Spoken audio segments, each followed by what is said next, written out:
If a veteran was discharged due to homosexual tendencies, do they have a chance of an upgrade if they received a discharge under dishonorable conditions? Yes. In fact, right now, the law stands, we've gone through several iterations of this.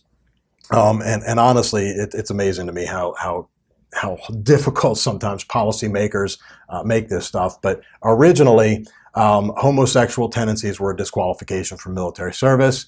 If somebody found out or discovered it, you were booted out, or even if they suspected it, and you were almost always given a dishonorable or a bad conduct discharge. And I'm talking, this is pre-92. So I think it was, what was it, 92 to 94, sometime when President Clinton came into office, they came up with that don't ask, don't tell policy, which is, gee, thanks. We've got this, wartime mission coming up. We've got training to do, and now you're adding all this convoluted nonsense. Just either allow it or don't allow it was my theory. I was actually just getting in when that all started.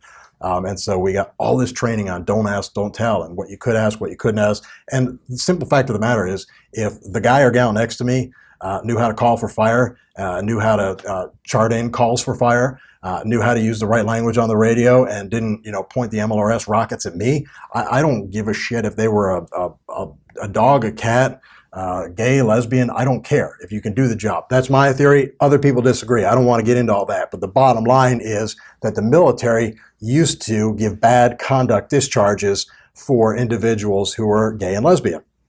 And then in 92, 93, when Clinton came on board, that changed to this don't ask, don't tell policy. And what basically happened during the don't ask, don't tell era is that they started giving dishonorable and bad conduct discharges for individuals who were gay and lesbian, but then they kind of couched it in terms of conduct. And I saw that happen a couple of times where in the course of a line of duty investigation, we discovered that there was activity that would be called homosexual activity going on. And once that became aware, then it gets escalated all the way up, and then it turns into a bad conduct discharge for conduct unbecoming or some other such nonsense. Well, a few years ago, folks kind of came to the conclusion that I was just telling you about, was that A, it doesn't matter, and B, it's just too much for soldiers and officers to have to deal with when war fighting is our mission.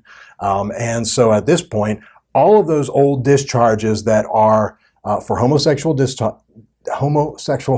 tendencies, I'm sorry, I stumbled on the phrase, or any of the discharges that were bad conduct or dishonorable as a cover story for being gay or lesbian, you can get all of those erased. You can get all of them erased. And it's a little bit more challenging in the Clinton era because you're going to have to show that there was at least this smoke screen of bad conduct that was hiding the real reason, which was that you were gay or lesbian.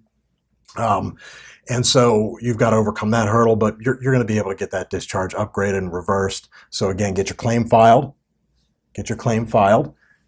When they deny it, start working on upgrading that discharge. That way you don't lose that effective date, because it does go back to the date of discharge. So, and you definitely should let the word get out there. It almost always should be changed. The only times that I have heard of it not succeeding is when somebody cannot make the proof that the real reason that they were discharged was that they were gay or lesbian.